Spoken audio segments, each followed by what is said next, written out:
Liverpool 8, known in the media as Toxteth, is the home of one of the oldest black communities in Britain, and the scene of many confrontations between people and police. From the early 70s, a militarized style of policing with special crowd dispersal techniques was developed here. With the new Public Order Act, which came into force last year, will the area see a new experiment in policing?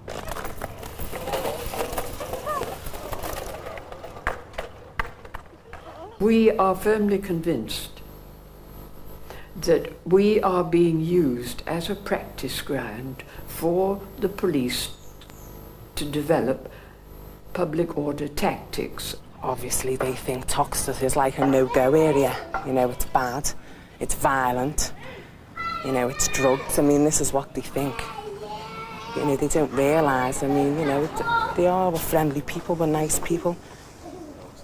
You know, but the policing is just totally out of order.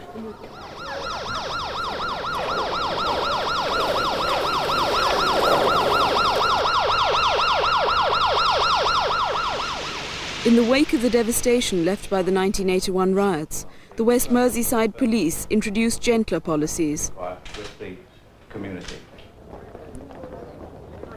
putting bobbies back on the beat to get to know the community. Hope Street Police Station has operated an open door policy, and we've made it plain that anybody with any grievance, any issue they wish to discuss, can come in there and talk about it. Margaret Symey, who chaired the West Merseyside County Council's Police Committee, abolished in 1986, welcomed the new initiatives. She thought they would help to reduce tensions.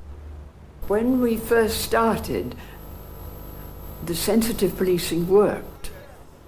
Without doubt, we made real progress.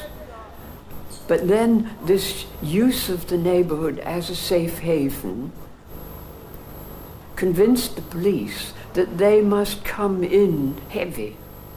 And that's where the trouble began. You can't be 1 minute walking the streets, all being friends together, and the next minute coming in heavy and scooping everybody up. Softer methods led to charges that the police had failed to control crime. Granby Street, known as the front line of Liverpool 8, attracted joyriders in stolen cars, thinking they were heading into a no-go area for the police. Delroy Burris has been active in the community and has taken up the issue of stolen cars.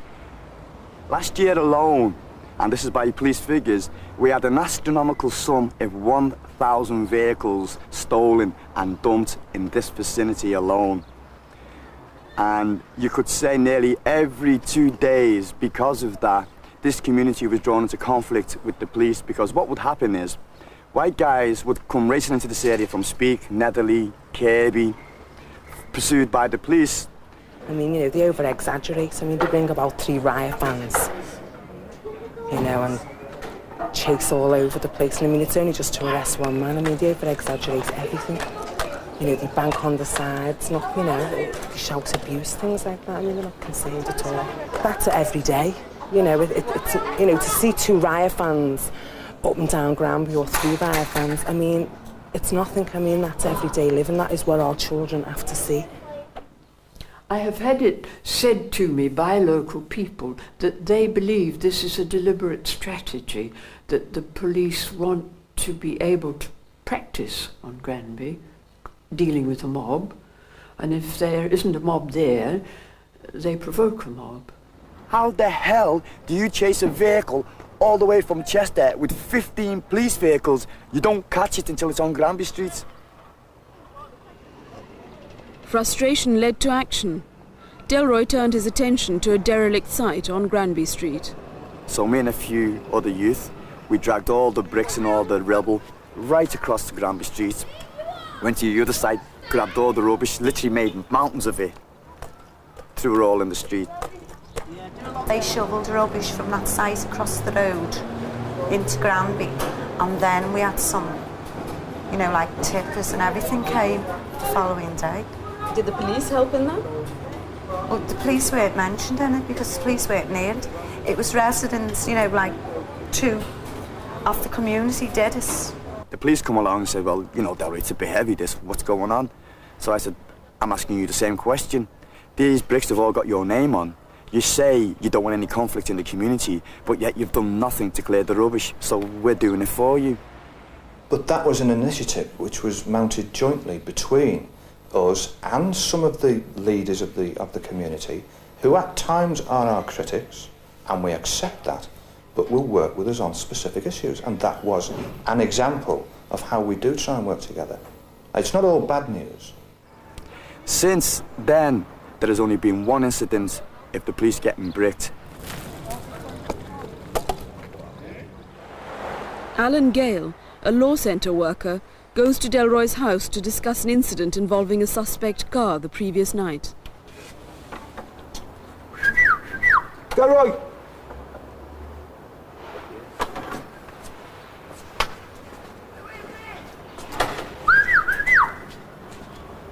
Delroy! Yeah, what's happened to Delroy? No.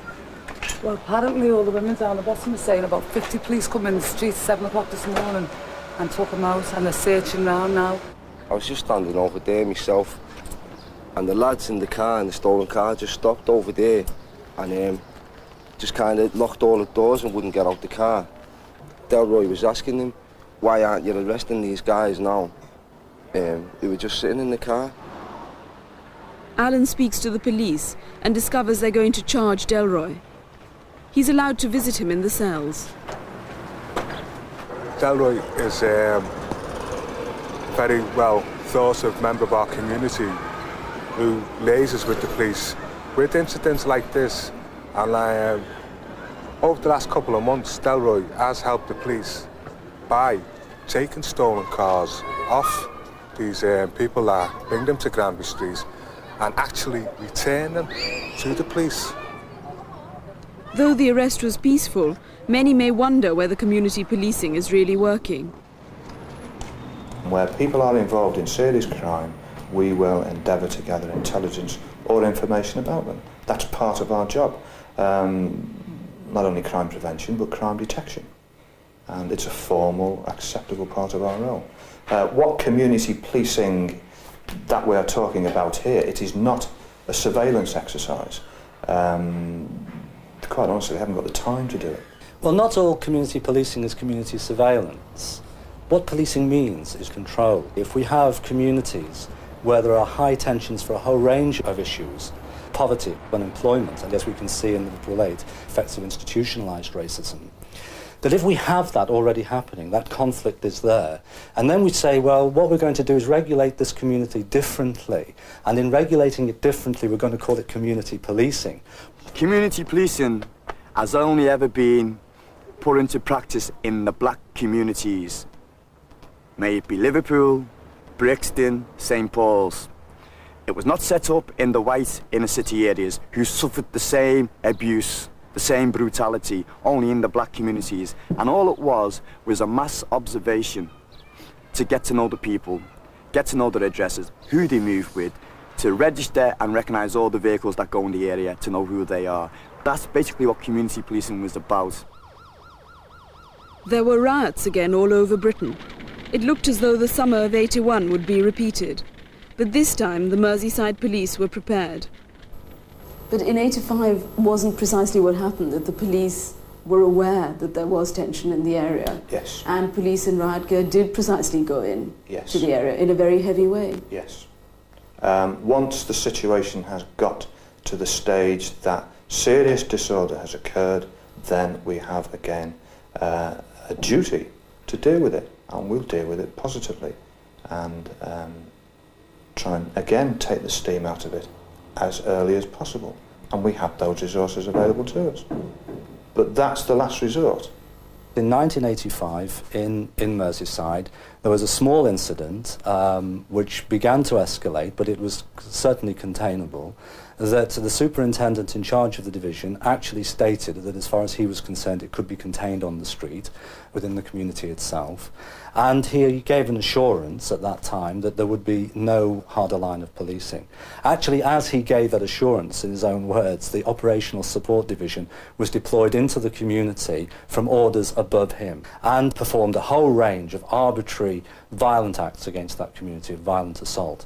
What concerns me about recent developments in the law is that it enables, in that situation, which is then defined as a riot, almost anybody to be picked up who's on the street.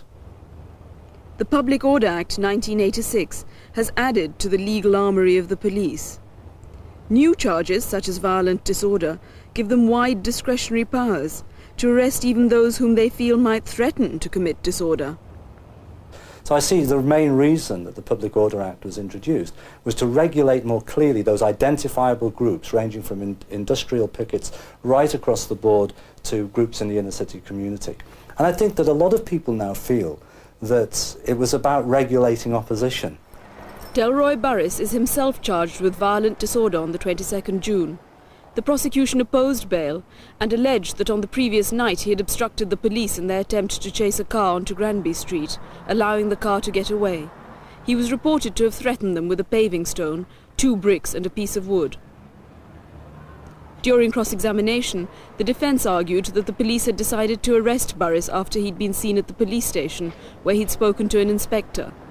According to the defence, he'd gone there to make a complaint about police behaviour in the incident. Delroy is granted bail without conditions on a surety of £150. The defence had established that no one had been hurt. Only one came there. Hey, all right. Take care. Only what's it called? No officers in. If he is found guilty, Delroy could face a maximum sentence of 5 years in prison.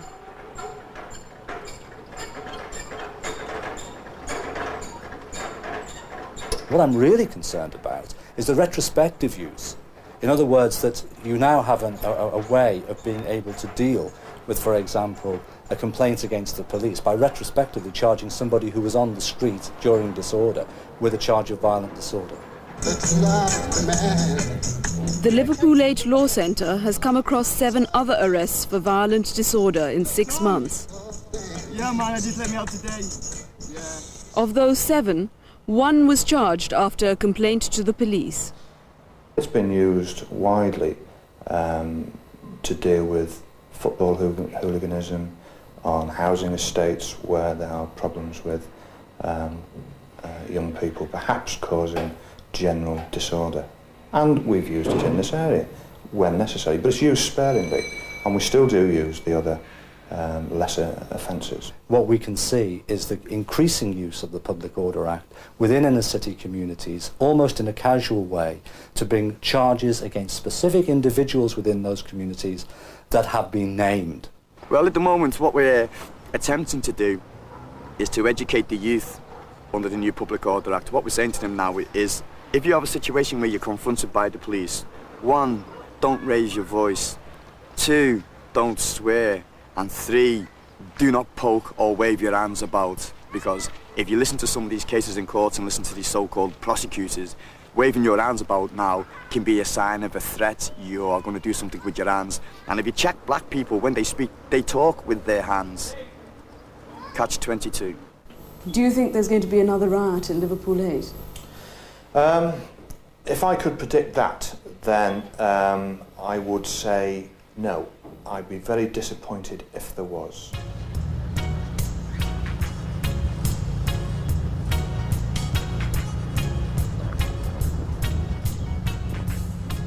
To the community, they see a man pull up in a car, and the next thing is you've got a group of police officers swooping on him. And when people are coming up and saying, "Why? What's happening?" The word is, "Fuck off. Go mind your fucking business, you black bastard." One young man was told, "Do you remember 81, you black bastard? Well, we're ready for you now." I haven't any doubt at all that we will have trouble. But I think the police public order technique is now so effective, so vigorous and so quick, that we won't have the scenes of disorder, the mass disorder that we had before. But I'm left wondering, what will we have instead? Because the anger will be there, and the resentment, and if it explodes, how else are we going to control an explosion? And this is why I say repeatedly, I think we are on the road to Ulster. We will have to enforce order. The path the police are on ends with the use of guns. We've seen the normalisation of special powers, and the Public Order Act, alongside the Police and Criminal Evidence Act and the making permanent of the Prevention of Terrorism Act, that package of authoritarianism has brought us closer to what we would say is a policy of Ulsterisation. Previously, powers and techniques and strategies right across the board, riot control, special patrol groups, all of those initiatives have all been developed in the colonies and in Ireland. They are now imposed as part of the normal daily routine of policing in our inner cities. And so some of you better start talking and talking soon, because from the time the police, the way they're racing through our community after so-called stolen vehicles and they kill one of our people, the talking is finished.